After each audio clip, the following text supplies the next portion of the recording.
Olá, e bem-vindos a mais um episódio de E aí, professor? Bom dia, Walter. Olá, Martin. Você vai bem? Sim, hoje continuaremos o nosso estudo. Nós vamos ter que vestir a armadura de Deus para esse episódio, Certamente. porque assim nós poderemos participar da Batalha do Armagedon. Muito bem. Este será o clímax de todos os séculos. Vamos abrir com uma palavra de oração. Pai Celeste, muito obrigado por nos reunir mais uma vez. Senhor, estas conversas são importantes para saber o que está por vir e a direção na qual estamos rumando. Por favor, ilumine nossas mentes e também essa conversa. Em nome de Jesus, amém. Amém.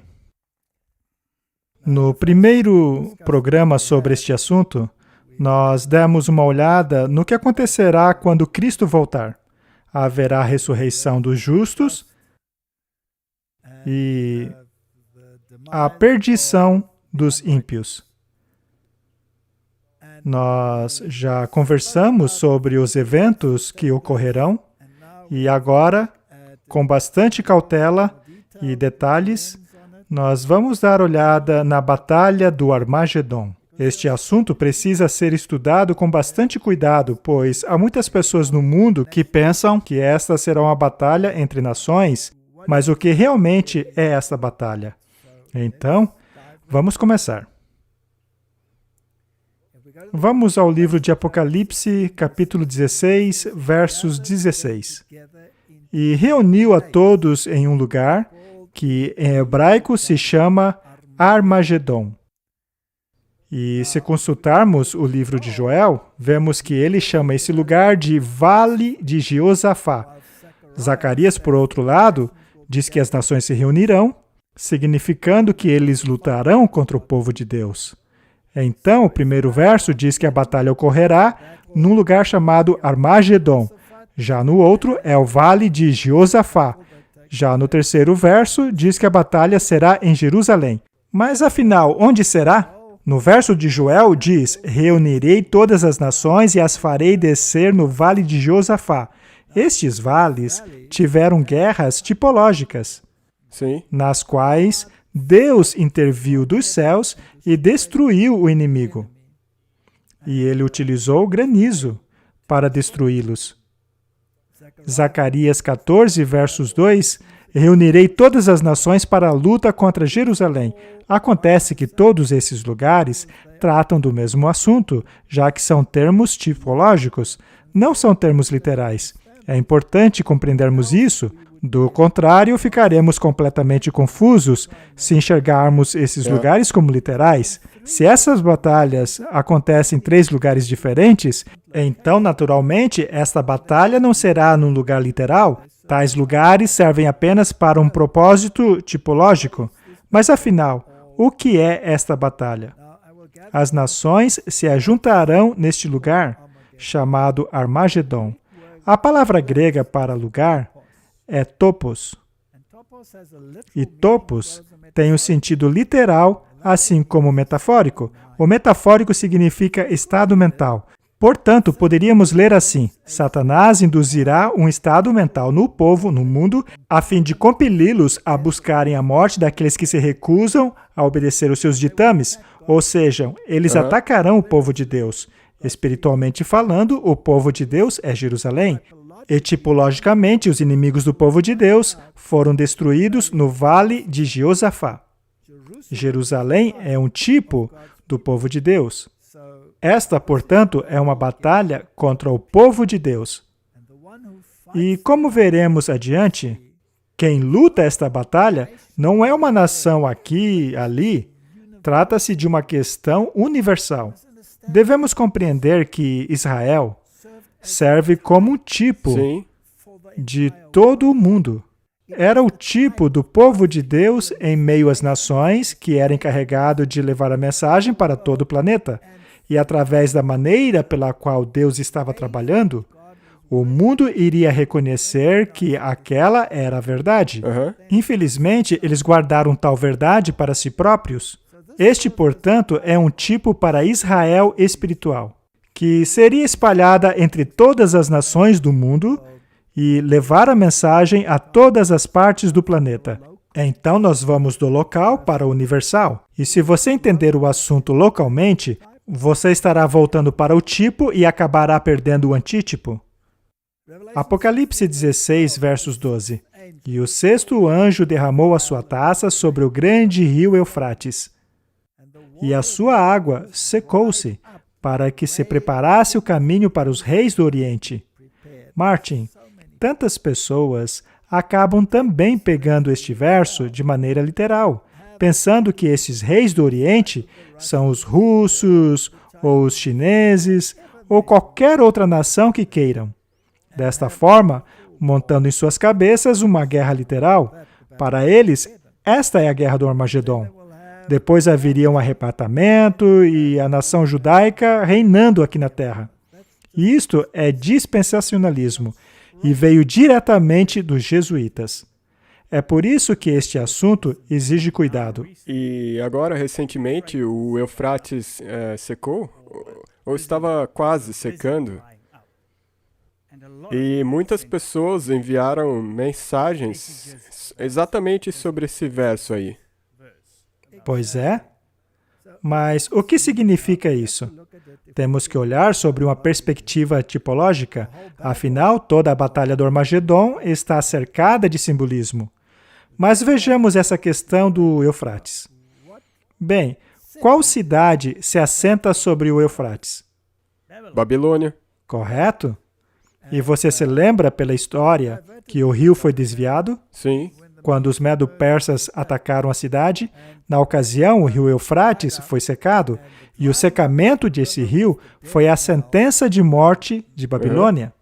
E temos visto em todos os nossos estudos que a Babilônia é antitípica. Veja, já falamos sobre isso anteriormente. O que é essa Babilônia? Não é a cidade da Babilônia literal.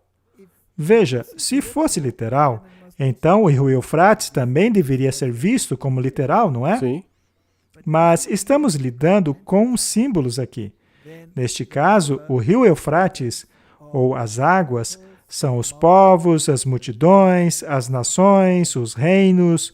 São eles que nutrem Babilônia. Sim. Em outras palavras, esta Babilônia antitípica está sendo nutrida porque ela serve aos reis do mundo, os mercadores do mundo, as nações do mundo, os povos do mundo. E todos bebem do vinho da fornicação dela. Bem, quando esse rio seca, espiritualmente falando, é a sexta praga, Martin. Neste momento, as pessoas compreenderão que foram enganadas, que creram numa mentira, mas é tarde demais. Sim. Pois acabou a intercessão. Já vai ter fechado. E, segundo a Bíblia, eles odiarão a prostituta, se voltarão contra ela. Este, portanto, é o grande clímax que ocorre aqui na sexta praga. As pessoas finalmente entenderão que foram enganadas e se voltarão contra a Babilônia, contra as igrejas. É uma questão internacional, não é regional. E vai acontecer entre eles. Isso. E isso, só para colocar na perspectiva, a primeira praga, ela cai com o fechamento da porta da graça. E isso aí faz parte daquele grande tempo de tribulação. Isso. E depois da sexta, é isso que vai ser. Sim. Na sexta praga, as pessoas vão começar a perceber que foram enganadas. Elas se voltarão contra os seus líderes religiosos que disseram a elas: calma, esse pessoal aí que quer guardar a lei de Deus, que alega guardar os testemunhos de Jesus e o sábado, são todos fanáticos. Deus está conosco. Veja quantos milagres fazemos. Mas na sexta praga, as pessoas começarão a ver que foram terrivelmente enganadas e ficaram furiosas. Elas se voltarão para eles com um ódio, e isto preparará o caminho para os reis do Oriente. E nós precisamos ter absoluta certeza quem são esses reis do Oriente. Vamos ao livro de Isaías, capítulo 41. Acheguem-se, falem, cheguemo-nos juntos para o juízo. De qual tempo estamos falando aqui, Martin? Da segunda vinda de Cristo. Pois é aí que as nações serão julgadas e destruídas. Nós vimos isso no episódio anterior. Continuando. Quem suscitou do Oriente o justo e o chamou para o seu pé? Quem deu às nações a sua face e os fez dominar sobre reis? Ele os entregou a sua espada como pó e com o arco os dispersa como palha. Aí nós temos uma inversão. Pois as pessoas pensam que estes reis do Oriente são homens maus que irão atacar. Mas aí nós vemos que o rei do Oriente é o justo que irá julgar. Esta é uma referência a Jesus Cristo. Isso é importante. Porque talvez agora muitas pessoas estejam se confundindo e pensando, vai vir do Oriente? Como? Pois é. Ezequiel 43, verso 1. Então me levou à porta que olha para o caminho do Oriente. E vi a glória do Deus de Israel, que vinha de onde? Do Oriente. E a sua voz era como rugido de águas avançando, e a terra refugia com a sua glória. Que evento é este? Também a segunda vinda. Esta é a segunda vinda de Cristo. Martin, afinal, quem é o rei do Oriente que vem com o seu exército? Jesus Cristo. Ou seja, a batalha do Armagedon é o conflito final entre os reis do mundo e a segunda vinda de Cristo. Martin, você acha que os reis da terra, através de seu contexto espiritualista, olha, você se lembra que os jesuítas disseram que eles mantêm contato com o além? E que receberam informações vindas de demônios? Informações sobre vários assuntos, até mesmo a tecnologia? Você acha que eles estão se preparando para uma guerra cósmica? Sim, porque, como nós já mostramos, vários países, eles agora estão implementando uma força espacial, militar. Exatamente. Eles praticam exercícios muito interessantes. Veja, nós não queremos nos aprofundar muito, mas alguns deles têm nomes interessantes, como Operação Espinho de Peixe, no qual eles lançaram mísseis na atmosfera, também praticaram exercícios nucleares. Veja, será que os reis da Terra estão preparando o planeta para uma invasão? Sim. Uma invasão alienígena? Sim.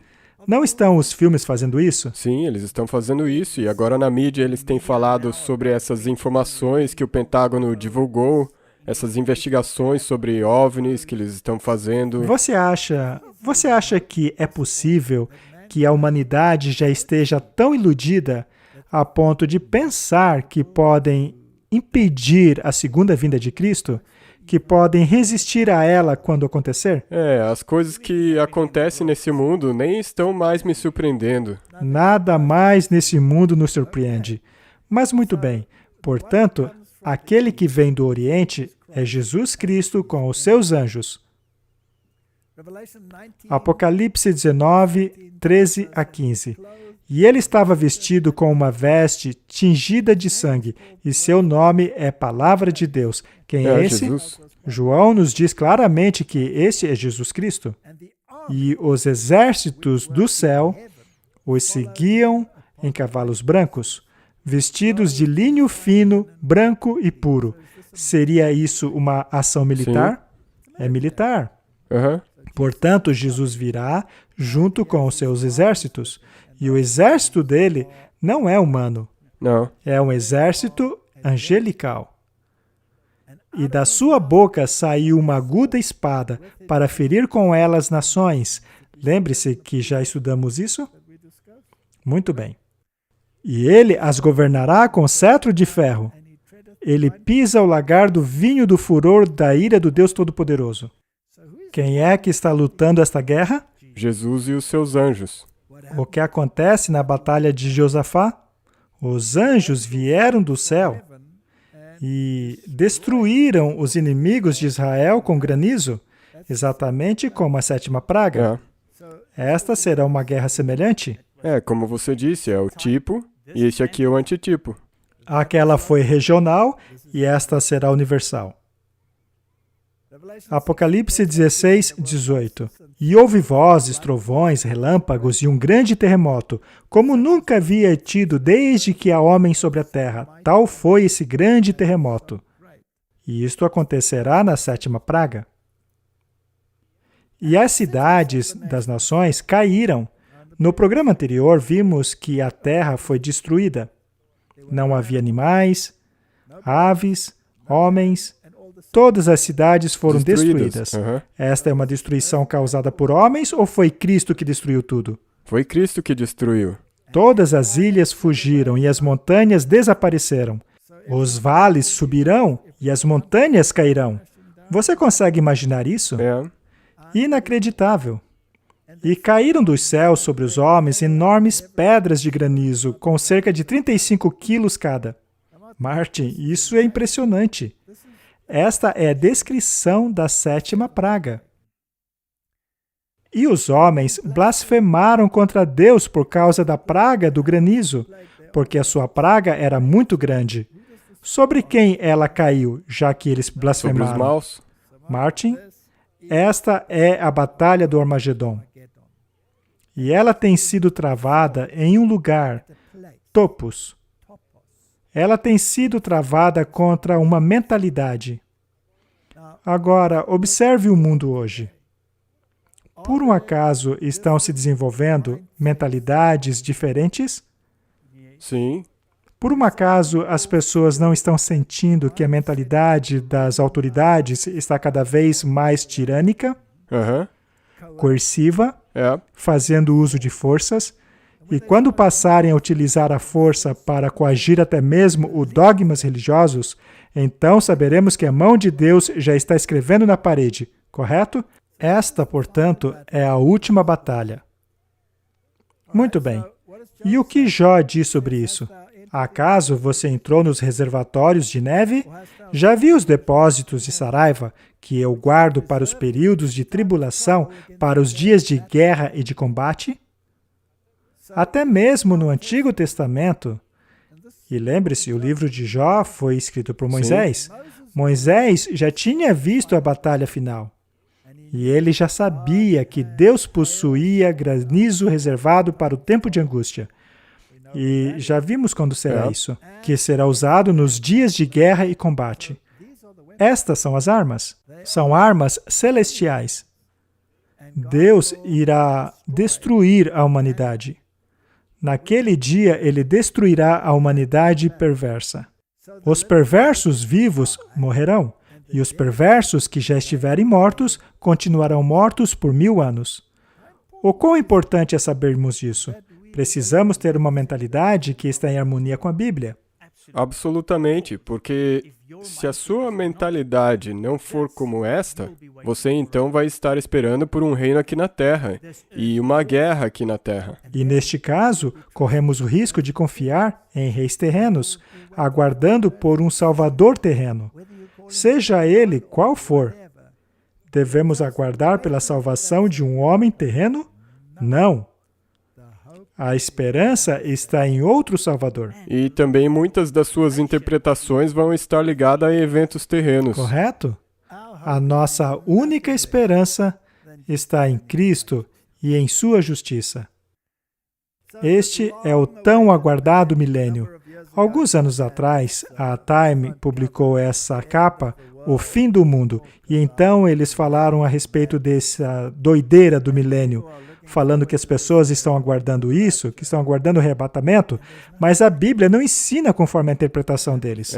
Quando houve a virada do ano 1999 para 2000, houve uma grande comoção dessas e depois vieram as previsões do fim do mundo para 2012. Correto? Foi quando um planeta ou um asteroide iria destruir a Terra. Na passagem do ano 2000, eu estava em pleno voo. Eu estava viajando para uma campanha evangelística e foi a melhor viagem que já fiz. O voo estava praticamente vazio. Eu pude me esticar, me deitar da maneira que queria. Eu dormi muito bem no avião. Normalmente, a gente fica espremidinho no assento, mas não nesse dia, pois todos estavam com medo de voar. Mas é isso aí. É isso que acontece quando as pessoas tiram as profecias de seu contexto. Portanto, como vimos, entre a primeira ressurreição e a segunda ressurreição, há um período de 1000 anos. Mas, para surpresa de muitos, esse período de 1000 anos de paz não será aqui na Terra. pois os justos estarão lá no céu. Sim, e daí não vai ter mais nada na terra. A pergunta agora é, o que acontecerá com os justos durante o milênio? O que eles farão?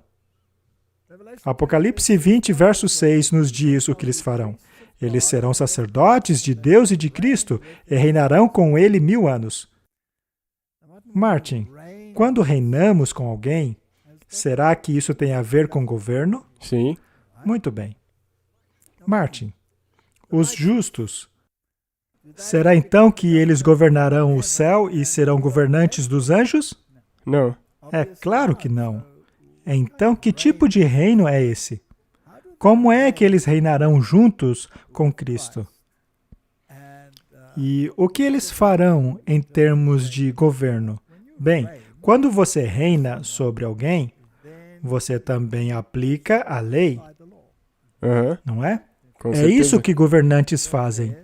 Eles estão lá para manter a lei e a ordem. Então, de que maneira eles reinarão? Verso 4. Vi tronos em que se assentaram aqueles a quem havia sido dada autoridade para julgar. Este é um verso muito importante. Ele corrobora Daniel 7, verso 22. E o julgamento foi dado aos santos.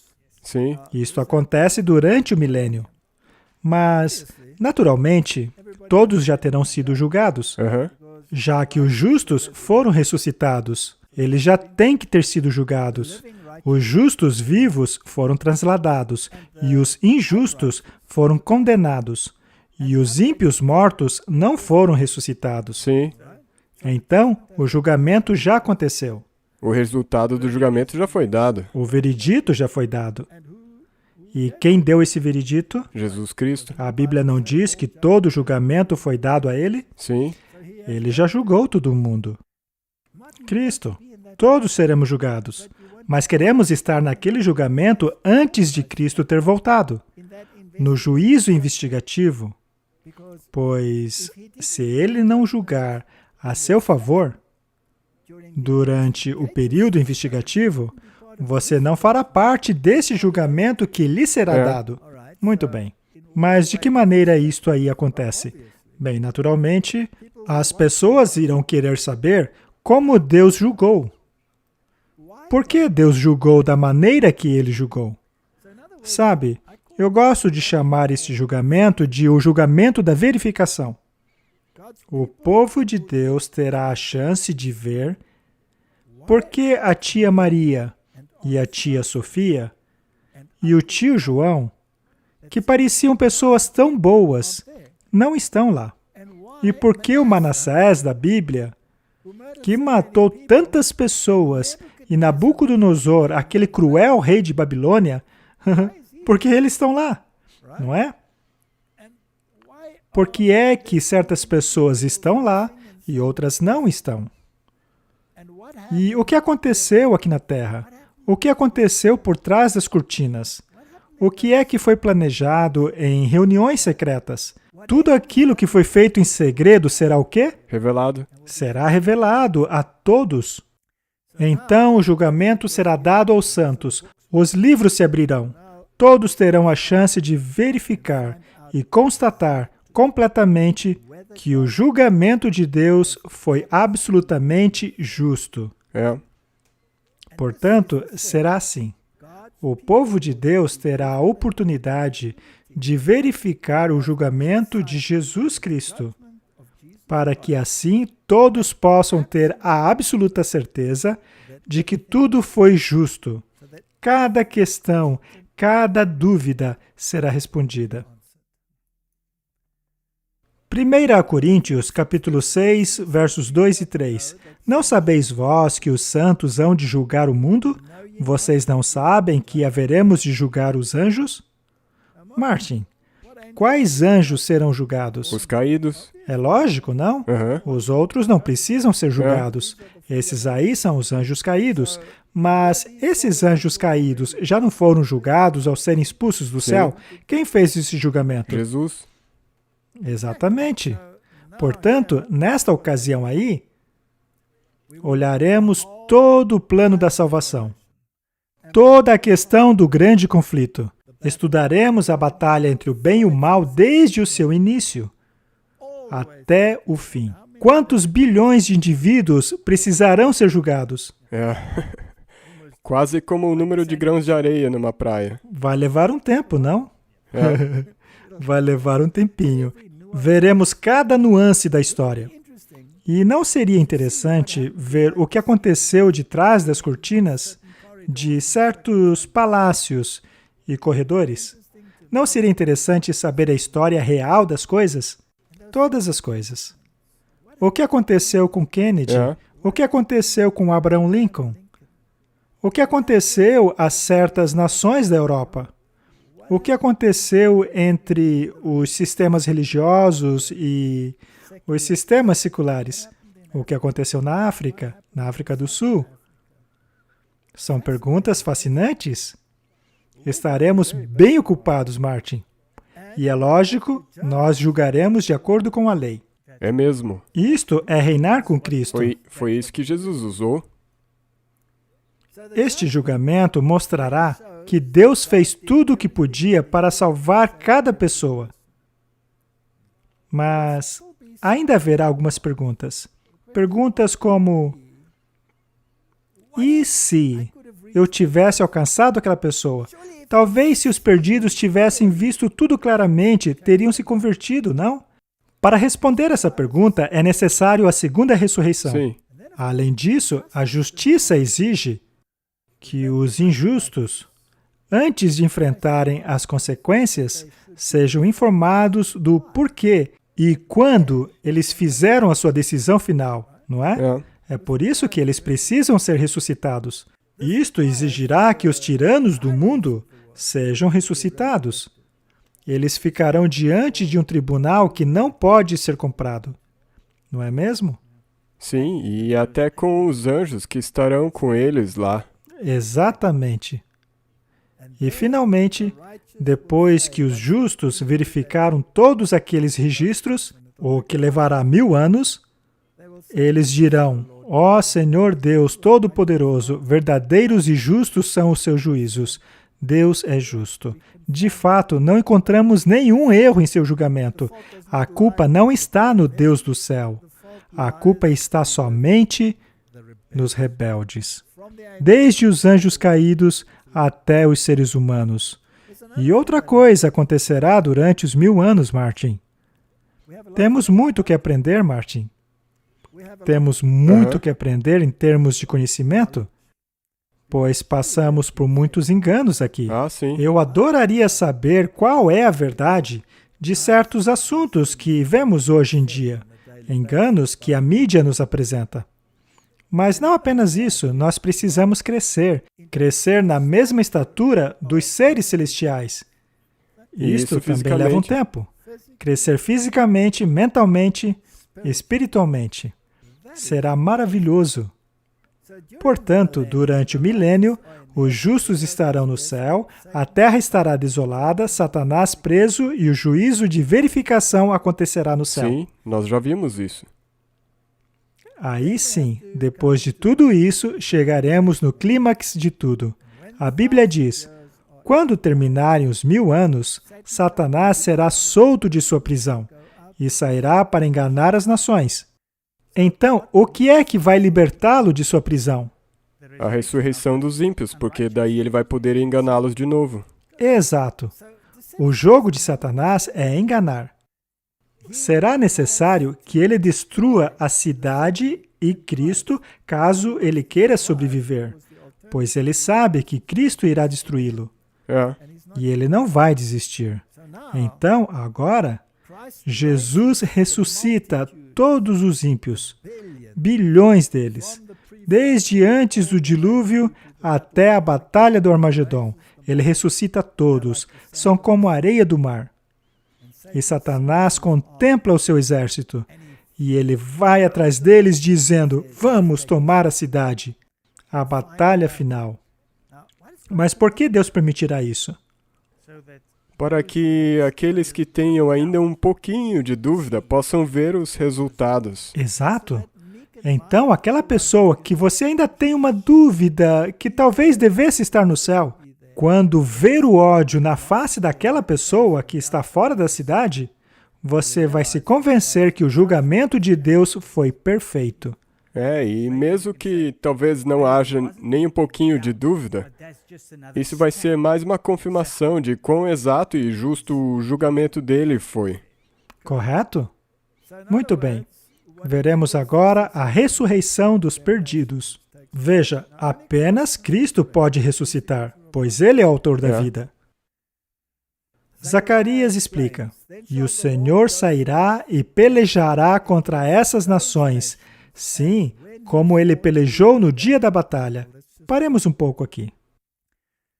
Existem duas batalhas descritas aqui. Haverá esta batalha final, na qual o Senhor lutará contra todos os ímpios ressuscitados depois do milênio. Mas, de que maneira? Da mesma maneira que ele lutou na batalha anterior, que foi o Armagedon. A segunda vinda. Há duas batalhas. A batalha do Armagedon, na segunda vinda de Cristo, e agora esta batalha, que será semelhante àquela em que ele destruiu a todos no Armagedon. E aí ele diz: "Naquele dia estarão seus pés sobre o Monte das Oliveiras", que está defronte de Jerusalém para o Oriente, e o Monte das Oliveiras será fendido no meio para o Oriente e para o Ocidente, e haverá um vale muito grande, e metade do monte se apartará para o norte e outra metade para o sul. Muito bem. O que é diferente aqui é que os pés do Senhor tocam no chão. Mas como é que foi na batalha do Armagedon? Os pés dele não tocam o chão. Nós fomos encontrar Jesus no céu? Então, esta não é a mesma ocasião. É muito importante entendermos que são duas situações. Deus dá todas as pistas. Esta batalha aí é depois do milênio, é uma segunda guerra. Ele vai lutar da mesma maneira que lutou anteriormente. Esta é a segunda guerra. Apocalipse 21, 2. "E eu, João, vi a santa cidade, a nova Jerusalém, que descia do céu da parte de Deus, adornada como esposa para o seu marido."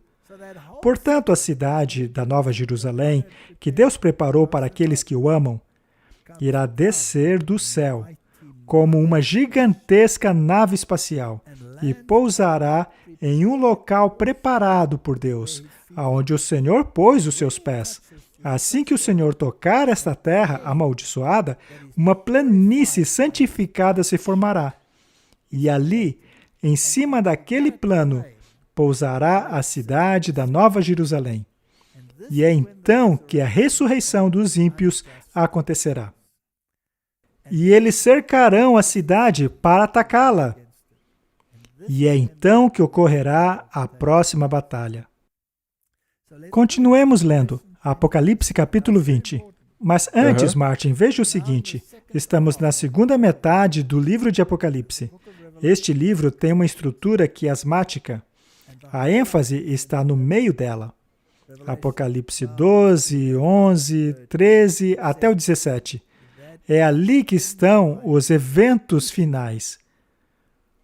Mas a segunda metade é a segunda parte do quiasma, e os eventos descritos nela são dados de forma reverso, pois o quiasma funciona desta maneira. Ele se direciona ao centro e o outro funciona da frente para o meio.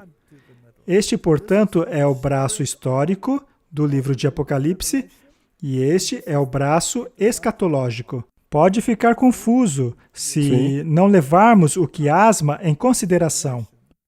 Podemos nos confundir, pois estaremos lendo os eventos de maneira inversa. Sim, a sequência vai estar errada. A sequência estará errada. Precisamos ler a sequência dessa maneira, pois elas apontam para os eventos do tempo do fim. Por exemplo, a marca da besta, a queda de Babilônia, etc. Vamos ler. Estamos no braço escatológico, ok? Quando terminarem os 1000 anos, Satanás será solto de sua prisão e sairá para enganar as nações que estão nos 4 cantos da terra. Lembre-se, isto é depois do milênio. Gog e Magog. a fim de reuni-las para a batalha. Seu número é como a areia do mar. Estes, portanto, são os bilhões de ímpios ressuscitados. Isso inclui homens gigantes, fortes do mundo antediluviano. Caim, Lameque, Nimrod, que veio depois do dilúvio, todos esses gigantes. E o nome dessa última batalha é Gog e Magog. Então temos a primeira batalha, o Armagedon, antes do milênio, e agora a segunda batalha é Gog e Magog. A primeira guerra gerou em torno do topos, a mentalidade. Agora vejamos essa aí. Eles se reuniram para a batalha, é uma guerra, e marcharam sobre toda a superfície da terra e cercaram o acampamento dos santos, a cidade amada, a Nova Jerusalém. Não a confundam com a Jerusalém terrestre, não confunda. pois ela terá sido destruída. Muito bem. E como Deus lutará essa batalha? Um fogo desceu do céu e devorou a todos. E o diabo, que os enganava, foi lançado no lago de fogo que arde como enxofre, aonde já havia sido lançados a besta e o falso profeta. Eles serão tormentados dia e noite para sempre. E por causa desse verso, algumas pessoas dizem que haverá um inferno eterno. Mas nós veremos o verdadeiro sentido disso daqui a pouco. A questão é, a besta e o falso profeta, eles já haviam sido lançados neste poço da morte. E quando foi isso? Na segunda vinda? Na batalha do Armagedon. Sim. Eles já foram destruídos. O único componente que foi poupado foi o dragão, o diabo. Agora é a vez dele de ser lançado. Muito bem. Vi também os mortos, grandes e pequenos, de pé diante do trono, e os livros foram abertos. Outro livro foi aberto, o livro da vida. Os mortos foram julgados de acordo com o que tinham feito, segundo o que estava registrado nos livros. E o mar entregou os mortos que nele havia, e a morte e o Hades entregaram os mortos que neles haviam. E cada um foi julgado de acordo com o que tinha feito. Então a morte e o Hades foram lançados no lago de fogo. Agora vem a definição. É muito importante. Esta é a segunda morte. Então eles morreram a primeira vez, mas depois foram ressuscitados. Sim. E agora morrerão a segunda vez.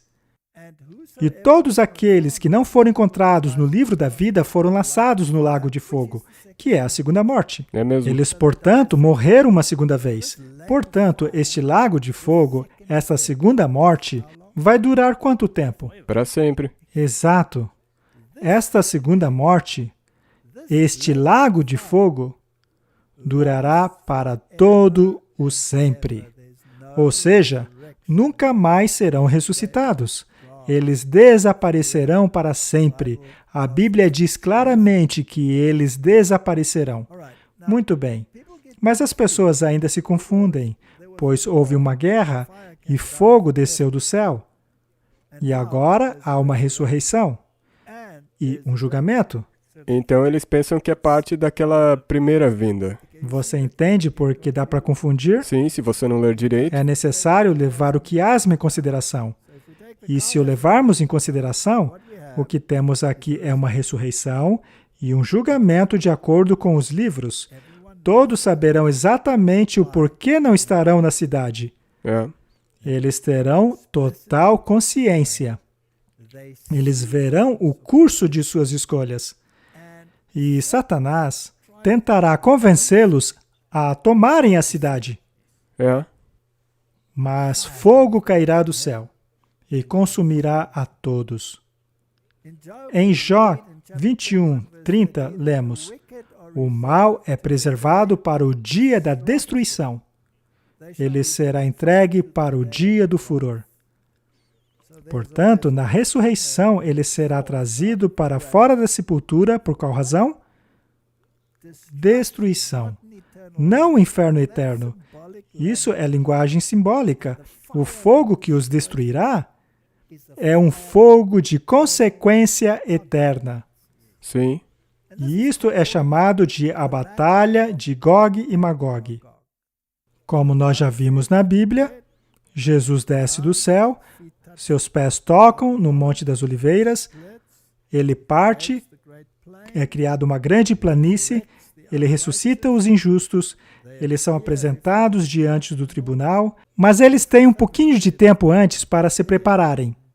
Então, eles irão diante do grande tribunal, o trono branco de Jesus se levanta em meio à cidade, eles são julgados, Satanás procura tomar a cidade, e aí ocorre a batalha de Gog e Magog.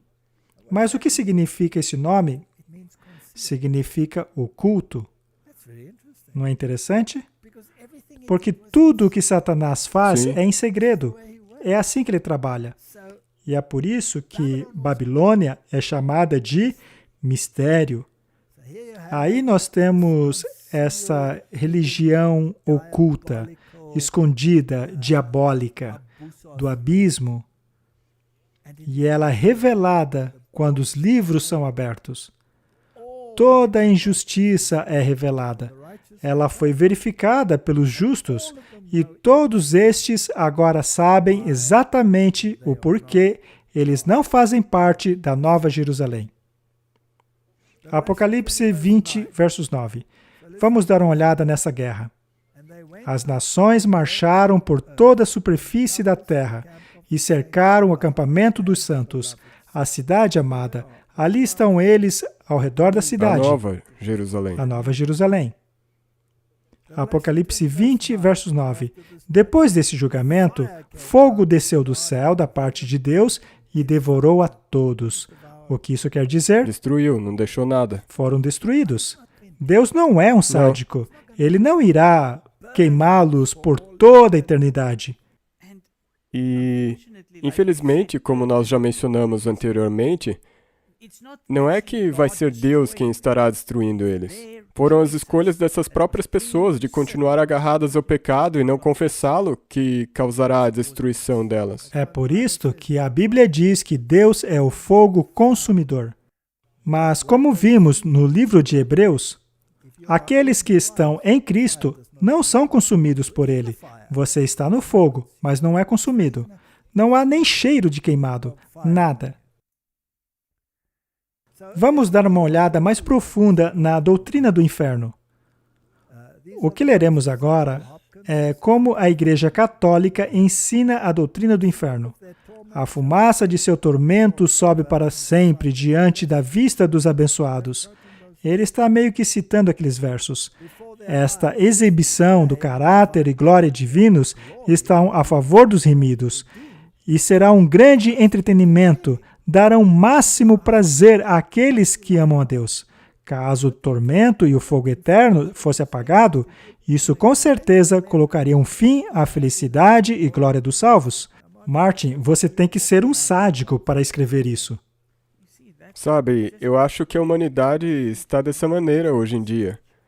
As pessoas, na verdade, se sentem bem de ver alguém recebendo o que merece. É verdade.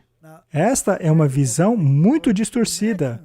Imaginem só um pai cujo filho se perdeu e não está ali na cidade, ou mesmo se os seus pais não estiverem na cidade. E por toda a eternidade você tem que ficar olhando eles queimarem no inferno? Você ficaria feliz com isso? Se fosse assim, o céu seria um lugar de miséria eterna.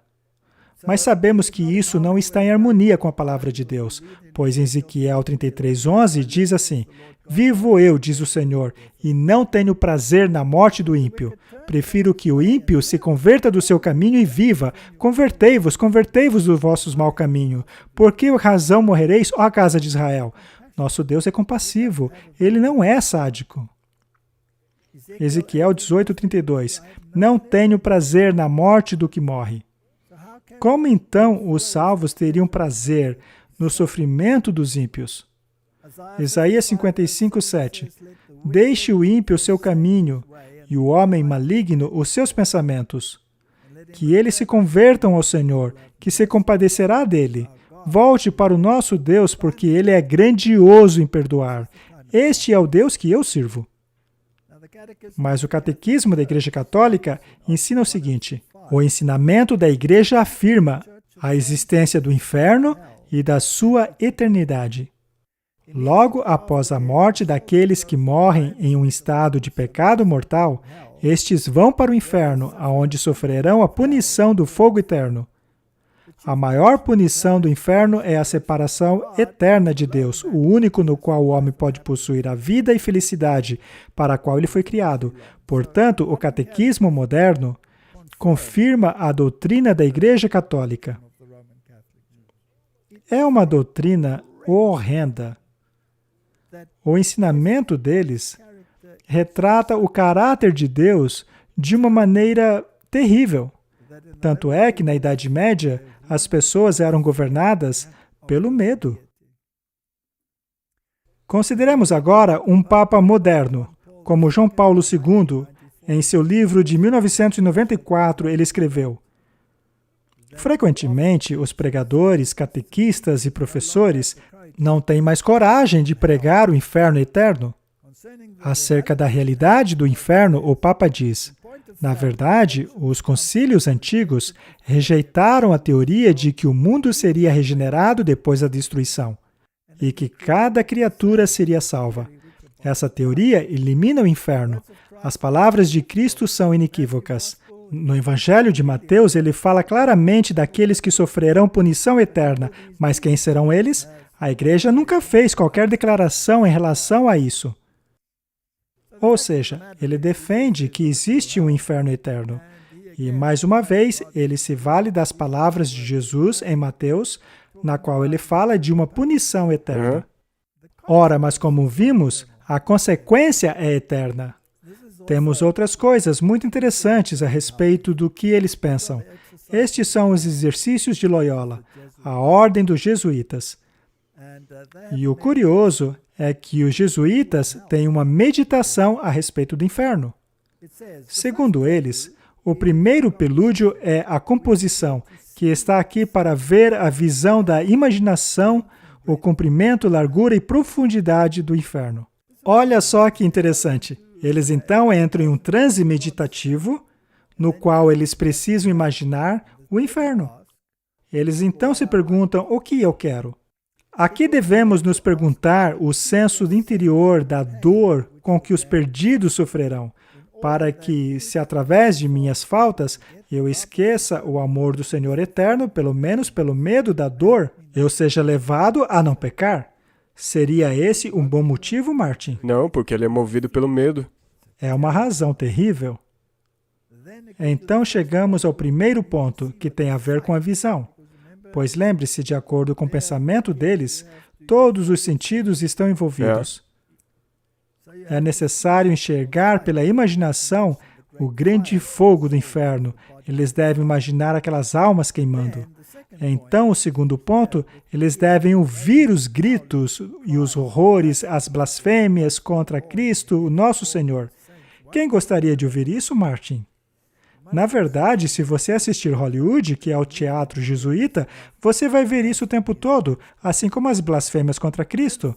O terceiro ponto é cheirar, sentir o cheiro do enxofre das coisas podridas. O quarto ponto é provar, provar as lágrimas, as coisas amargas, as tristezas. E o quinto é tocar, tocar e sentir como o fogo queima as almas. Este é um exercício terrível, Martin. Mas isso se encaixa muito bem com o paradigma moderno do medo. Deus falou explicitamente na palavra dele: não tema. Sim, o amor perfeito expulsa o medo. É isso mesmo. E qual que é o método de Satanás? Coerção e medo. E medo. E se você olhar para estresse ou todas essas doenças, elas são causadas pelo medo. Se você está com estresse, você está com medo de algo. Correto, com certeza. E uma das maiores causas a Alemanha acabou de dizer que a melhor maneira de se lidar com as pestilências é a vacinação. E a vacinação será o Moisés que nos livrará de nossa perdição. Este é um jeito horrível de pensar. Temos mais um artigo católico aqui que nos revela a maneira deles de pensar. A doutrina do inferno é tão assustadora que inúmeras seitas hereges acabam negando a realidade do inferno eterno. Será que eles estão falando de você e eu, Martin? Certeza. Será que estão falando de Tyndale e de Lutero? Pois todos eles pensam assim. Bem, mais uma vez, como Paulo disse, se é isso que... na verdade... Na verdade, eles mencionam aqui os universalistas, unitarianos, os adventistas do sétimo dia, testemunhas de Jeová, cristadelfianos, os cientistas cristãos, cientistas religiosos, Nova Era, Mormons. Eles sabem muito bem o que cada um acredita. Todos rejeitaram ou modificaram a doutrina do inferno tão radicalmente que as pessoas não vê mais como uma grave ameaça. Nas décadas recentes, essa deteriorização invadiu até mesmo os evangélicos. Um grande número de evangélicos tem defendido a ideia de que não há inferno eterno. Os perversos serão simplesmente aniquilados. Mas é isso que a Bíblia diz. Para mim é interessante que eles incluíram aí Nova Era, se você quiser dizer assim, ocultistas. E como você disse antes, você estava mexendo com essas coisas, mesmo sendo um ateísta. Então, é muito interessante como isso funciona. Isso aí cobre todo um espectro de pessoas que não desejam acreditar que a morte é um sono. Correto? E o interessante é que o catolicismo empurra essa agenda com bastante força, não é? Mais um artigo de uma fonte católica, Cirilo de Jerusalém escreveu: "Nós ressuscitaremos todos com os nossos corpos eternos, mas nem todos os corpos serão iguais. Se um homem é justo, ele receberá um corpo celestial, para que ele seja digno de manter conversa com os anjos. Mas se o homem for um pecador, ele receberá um corpo mortal." Espera só um pouquinho. Onde na Bíblia diz que os ímpios receberão um corpo eterno? Pelo contrário, eles serão consumidos. O corpo eterno para aguentar as penalidades dos pecados, para que ele possa queimar para sempre no inferno e jamais ser consumido. Para eles, Deus é um tirano tão grande que ele lhe dará um supercorpo apenas para resistir à dor. E, na verdade, isso é totalmente contrário ao que a Bíblia diz, porque a Bíblia afirma que você será consumido. Isso faz Deus parecer o quê? Um tirano. E Deus fará dessa maneira com justiça, pois nós não fazemos nada sem o corpo. Nós blasfemamos com a boca nós oramos. Com o corpo cometemos fornicação e com o corpo mantemos a castidade. Com a mão roubamos e com a mão damos esmolas, e assim por diante. Uma vez que o corpo é o nosso ministro em todas as coisas, ele também deve compartilhar conosco no futuro os frutos do passado. Ou seja, você precisa de um corpo para sofrer para sempre. Isso é totalmente contra a Bíblia. Eles pegaram um símbolo e o transformaram em realidade eterna. Mateus 10, 28. Não temais os que matam o corpo, mas não podem matar a alma. Antes temei aquele que pode fazer perecer no inferno tanto a alma quanto o corpo. Ou seja, todo ser humano, tudo de que ele consiste. E o inferno aí é o Hades, o fogo, o Geena, o fogo que destrói. E a morte e o inferno foram jogados no lago de fogo. Esse Geena, esta é a segunda morte, ou seja, uma definição. E se aplicarmos essa definição, então é fim de conversa. Apocalipse 20. Aqueles cujos nomes não foram encontrados no livro da vida foram lançados no lago de fogo, ou seja, morrerão a segunda morte. E agora, falando sobre a cidade de Sodoma e Gomorra, em 2 Pedro, e condenou à destruição as cidades de Sodoma e Gomorra, reduzindo-as a cinza, pondo-as para exemplo dos que vivessem piamente. E Judas corrobora essa ideia. Está escrito assim: assim como Sodoma e Gomorra e as cidades circunvizinhas, que, havendo-se entregue à fornicação como aqueles, e ido após a outra carne, foram postos como exemplo, sofrendo a pena do fogo eterno. Muito bem, ele diz que Sodoma e Gomorra é um exemplo. Ela existe hoje? Não. Os habitantes de Sodoma e Gomorra existem hoje? Não. Foram consumidos, não? E depois da ressurreição deles, se tornarão cinzas mais uma vez. Muito bem, esta é a visão católica. Vamos ver agora o que o Alcorão diz sobre o inferno. É muito interessante. Sura 2, 81. É certo que aqueles que cometem pecados e são odiados de suas más obras serão habitantes do inferno. Eles morarão lá para sempre. Não é a mesma doutrina? Sim. Em relação aos crentes que vivem uma vida justa, habitarão no paraíso. Ficarão lá para sempre. Não é igual à Igreja Católica? A mesma coisa, e daí você vai para o céu. Sura 4, 56. É certo que aqueles que não acreditam em nossos versos irão para o fogo. Cada vez que suas peles forem tostadas, elas serão substituídas com outras peles, para que possam provar a punição. Alá é para sempre exaltado em força e sabedoria. Então, Martin, se você for para o inferno do Alcorão, todos os dias vão trocar a sua pele, para que você possa tostar novamente no dia seguinte. Que tipo de Deus é esse? Com certeza não é um Deus que seja um Deus de amor. Com certeza não é o Deus da Bíblia. Sura 18, 29. Diga a verdade do seu Senhor. Acredite uma pessoa ou não, os malfeitores estão sendo preparados para o fogo, cuja fumaça e chamas são como muralhas, e o telhado como uma tenda. Lá eles morarão. Se implorarem por alívio, a água que lhes será dada será como bronze derretido. Isso queimará suas caras. Que bebida medonha será aquela? Quão terrível será o sofá em que deitarão.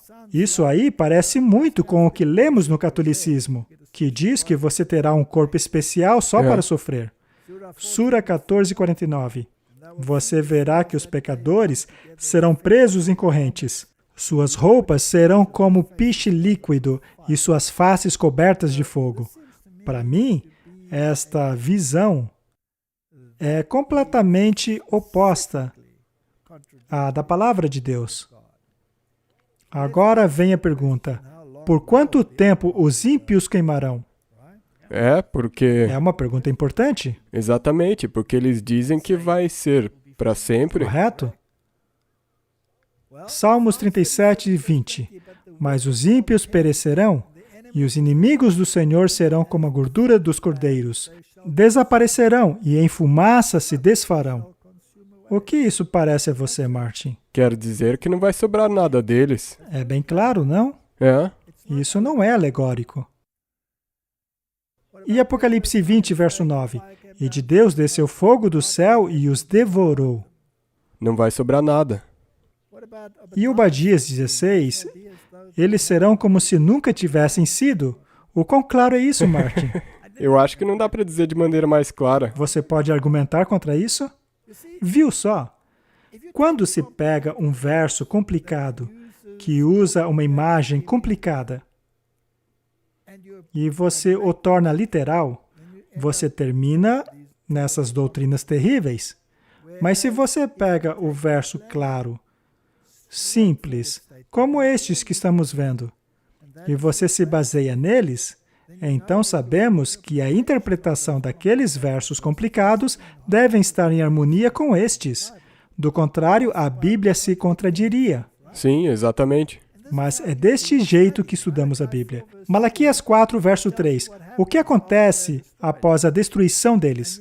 E pisareis os ímpios, porque se farão cinzas debaixo das plantas dos vossos pés, naquele dia que estou preparando, diz o Senhor. Não é claro? Isso está muito, muito claro. Portanto, uma vez que o processo está concluído, os justos sairão da cidade e caminharão em cinzas. Não existe inferno eterno. Salmo 37, 20. Serão consumidos em fumaça. Salmo 21, 9. O fogo os devorará. Apocalipse 20, 14. Esta é a segunda morte. É a morte eterna. A punição é eterna, não o fogo. Quando a Bíblia diz em Mateus 25, 46, que estes irão para o tormento eterno, mas os justos para a vida eterna, temos que ler isso no contexto dos outros versos, não é? O que é eterno? A punição ou a consequência? As consequências. A consequência é eterna. É o mesmo que acontece em Apocalipse 14, versos 11. E a fumaça do seu tormento sobe para todo sempre. E não tem repouso, nem de dia nem de noite, os que adoram a besta e a sua imagem. e aquele que receber o sinal de seu nome. Bem, este é um verso utilizado para defender o inferno eterno, mas como harmonizá-lo com os outros versos? Bem, nós já vimos que a punição é eterna. Eles não têm descanso dia e noite. Mas que descanso seria esse? Seria o descanso daqueles que estão vivos, mas que não encontram descanso? Ou será que estes aí não têm o descanso de Deus? Ou seja, eles não descansaram na obra completada por Deus. Eles não descansaram na justiça de Deus. E, portanto, para todos sempre se tornarão cinzas. Isto porque rejeitaram o plano de salvação. É isto que quer dizer o verso, e nada além disso. Pois se ele quisesse dizer algo além disso, todos aqueles outros versos teriam que ser rejeitados. Salmo 92, verso 7, deixa muito claro: quando o ímpio crescer como a erva, e quando florescerem todos os que praticam a iniquidade, é aí que serão destruídos para sempre. Então não é o sofrimento que dura para sempre, mas é a destruição que durará para todo sempre. A Bíblia diz que a maldade não levantará sua cabeça uma segunda vez. É o completo fim da rebelião que teve início no céu. Muito bem, vamos para outro verso complicado.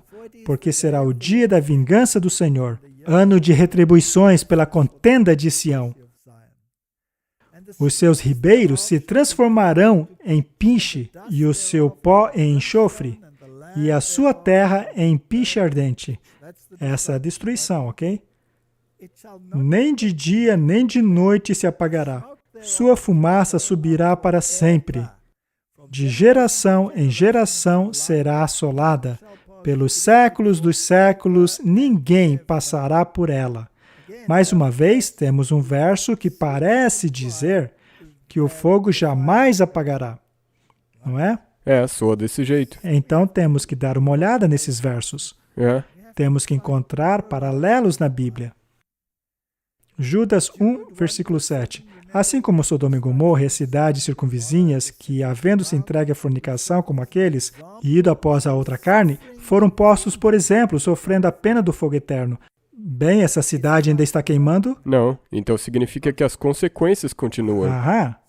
Veja bem, a Bíblia está nos dando um exemplo do fogo eterno. Sodoma e Gomorra são exemplos da punição do fogo eterno. Ora, mas este fogo já se apagou. Então, eterna é a consequência. Vamos agora para 2 Pedro.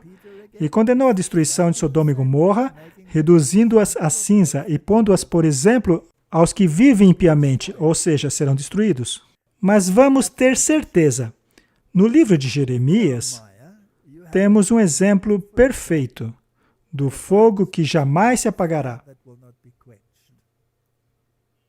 E lá está falando da destruição de Jerusalém. Mas se não me ouvirdes para santificardes o dia de sábado, é muito interessante que este é um tipo. E isso está em Jeremias 17, versos 27. Este verso está prevendo a destruição de Jerusalém. E o sábado era um ponto importante nessa questão. Sim. Aquele era o tipo. E no futuro será a mesma coisa, mas como antítipo. Mas se não me ouvirdes para santificardes o dia de sábado, e para não trazer descarga alguma quando entrardes pelas portas de Jerusalém no dia de sábado, então acenderei fogo nas suas portas, o qual consumirá os palácios de Jerusalém, e não se apagará. É um fogo que não se apaga. Sim. Porque as consequências desse fogo não podem ser mudadas. Correto? É isso mesmo. Leiamos agora os versos 12 e 13 no capítulo 52. E no 5º mês, do 10º dia do mês, era o 19º ano do rei Nabucodonosor, rei de Babilônia, veio Nebuzaradã, capitão da guarda, que assistia na presença do rei de Babilônia.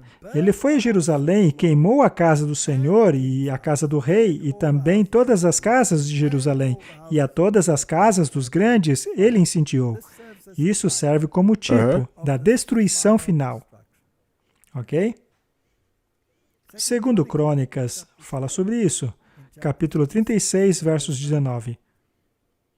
E queimaram a casa de Deus, e derrubaram os muros de Jerusalém, e todos os seus palácios queimaram a fogo, destruindo também todos os seus preciosos vasos.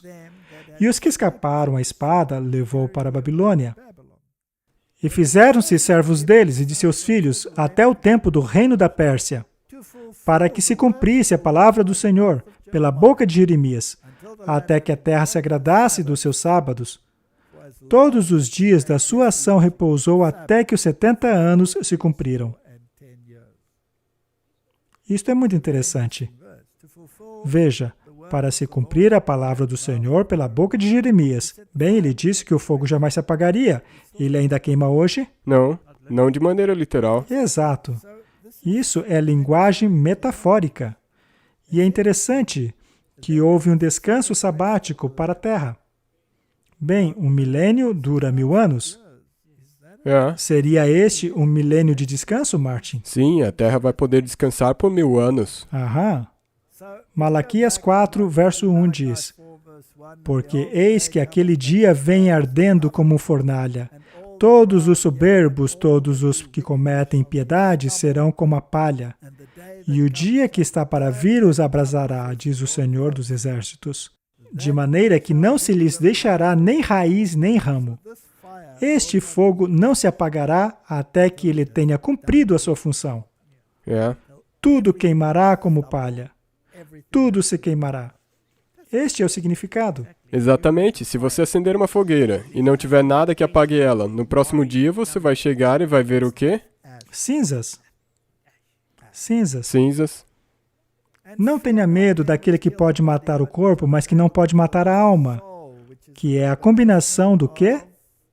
O pó da terra e o fôlego de vida. Antes, tenha medo daquele que pode destruir no inferno tanto a alma quanto o corpo. A palavra inferno aí é Geena, é este fogo inextinguível. E se você não for diligente no estudo da sua Bíblia, você acabará entendendo o inferno da maneira que o Corão entende e que o catolicismo ensina.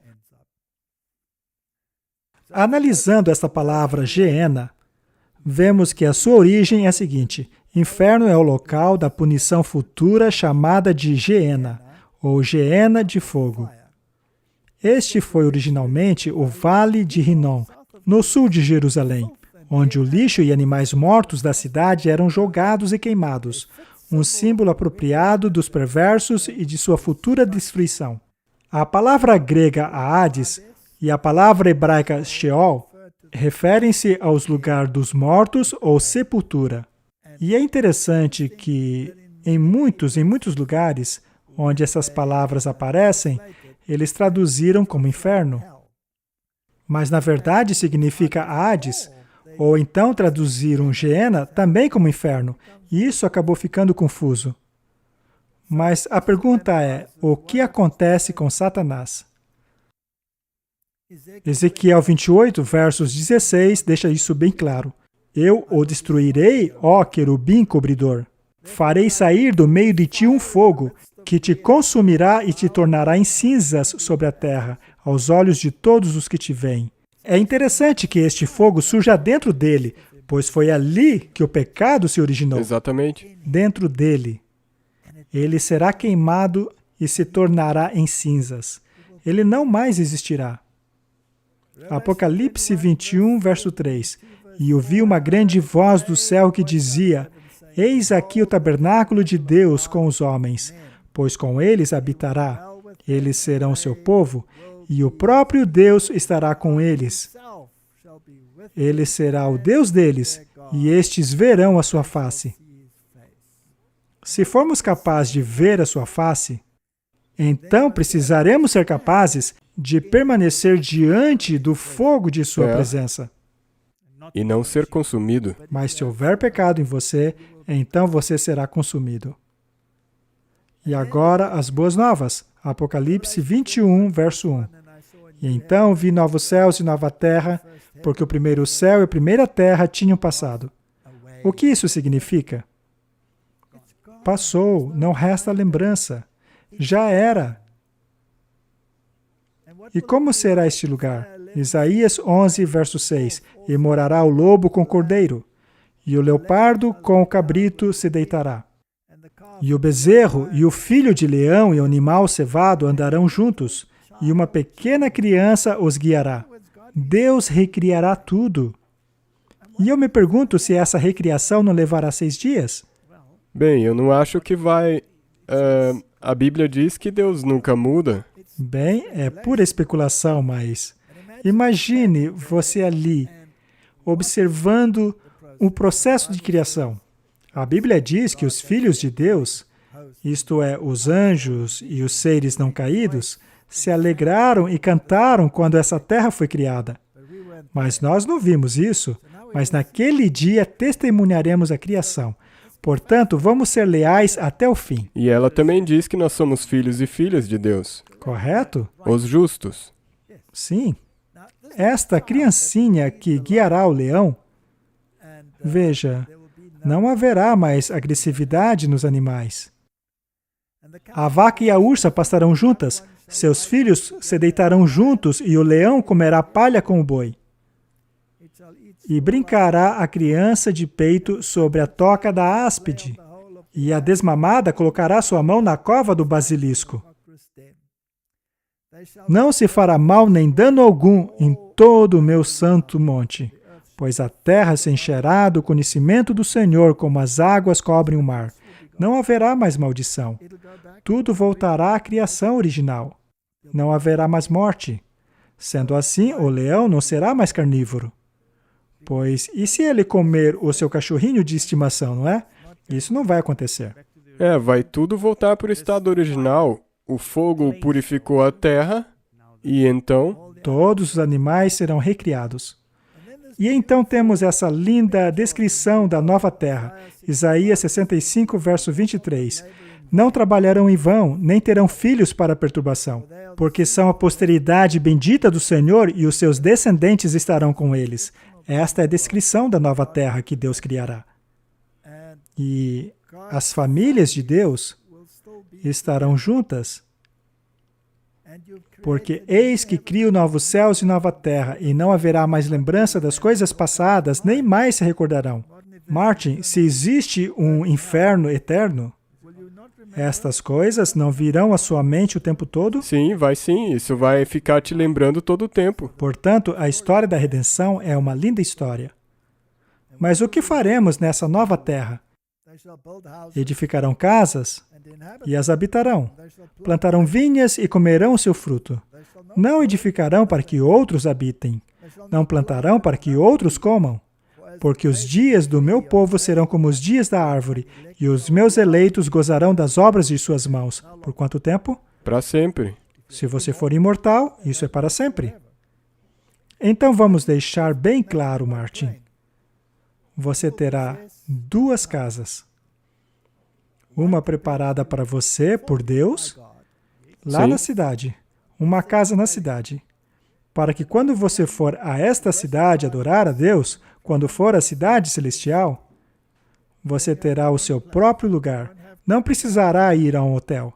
Você não precisará achar um estábulo, porque os hotéis estão cheios. Você terá a sua própria casa, preparada para você, por Deus. Por Deus. Mas então Ele criará uma nova terra, e você terá uma propriedade, a qual construirá a sua própria casa, e plantará vinhas.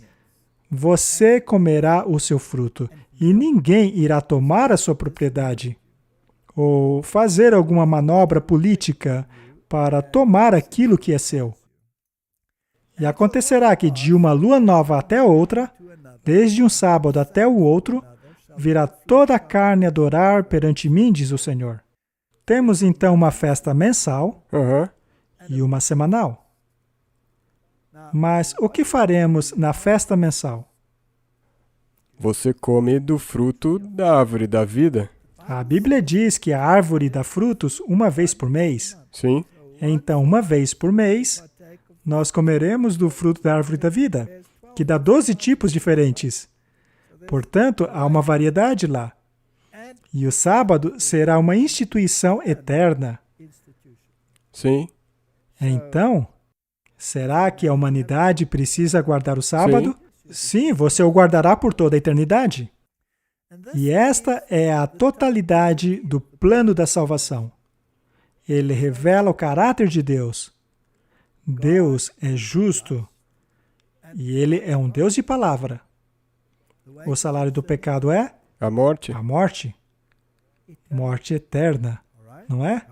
Deus deu a oportunidade para o arrependimento e houve essa situação em que esta morte se apoderou de você, mas se você se apoderar da promessa da redenção em Cristo, então essa segunda morte não tem poder sobre você. E se eu puder resumir aquilo que eu entendi a partir disso, nós estamos atualmente vivendo num tempo pouco antes do fechamento da porta da graça. Correto.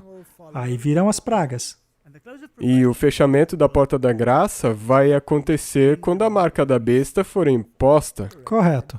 Aí as pessoas terão uma pequena janela de oportunidade para decidirem entre um governo de Deus e a autoridade dele, ou o governo do homem e a autoridade deste. Então virá a destruição e as pragas. Essas pragas que nós vimos. E na sétima praga, temos a batalha do Armagedon. É isso mesmo. E então? Então temos o milênio, onde os justos irão julgar o mundo e constatarão que os julgamentos de Deus são justos. Sim. Então temos o retorno da cidade a esta terra, uma planície é criada, os ímpios que permaneceram mortos por 1 milênio, os mortos desde o início do pecado aqui na terra, ressuscitarão, receberão as suas sentenças, farão uma última tentativa de atacar a cidade e então serão destruídos por um fogo que não poderá ser apagado até que tudo seja concluído. E essa é a batalha chamada de Gog e Magog. Gog e Magog, a segunda batalha. E ela tornará claro tudo aquilo que estava em segredo, enquanto que a primeira guerra tinha que ver com a mentalidade que foi induzida por causa do engano. Então, o Topos, o Armagedon, é uma batalha contra a mentalidade. Já a segunda é para deixar claro tudo aquilo que foi feito em segredo, de forma que ninguém mais tenha dúvida sobre a questão. Então, após esta destruição, Deus recriará o planeta em sua perfeita beleza. E os habitantes da cidade sairão dela para receberem uma propriedade, onde construirão as suas casas e viverão vidas como embaixadores na causa de Deus por todo o universo. E para garantir que o pecado nunca mais torne a existir, pois nós o experimentamos em nossa própria carne. E caso alguém no futuro, bilhões de anos à nossa frente, por acaso começar a cogitar, será que Deus realmente... Sabe, eu acho que não vai passar disso. Pois os remidos irão imediatamente a ele para pôr os pensamentos dele no lugar. Mas a Bíblia promete que o mal nunca mais se levantará. Pois as marcas nas mãos de Jesus e o testemunho dos remidos serão o antídoto, a vacina perfeita, para sempre, para todo o sempre, contra o único vírus que pode matá-lo para sempre e sempre, que seria o pecado. Vamos orar? Sim, obrigado. Querido Pai, obrigado porque este grande conflito não continuará para sempre. O Senhor irá acabar com ele para sempre. E Tu enxugará todas as lágrimas, que possamos experimentar como é viver em um mundo de harmonia, em que todo mundo conhece e obedece a Deus como um ato de amor. Ajuda-nos a escolher este reino, Senhor. Em nome de Jesus. Amém. Amém. Obrigado por assistir esse vídeo. Para se inscrever, clique aqui. Clique no sininho abaixo para receber notificações. Para assistir o próximo vídeo, clique aqui. Muito obrigado.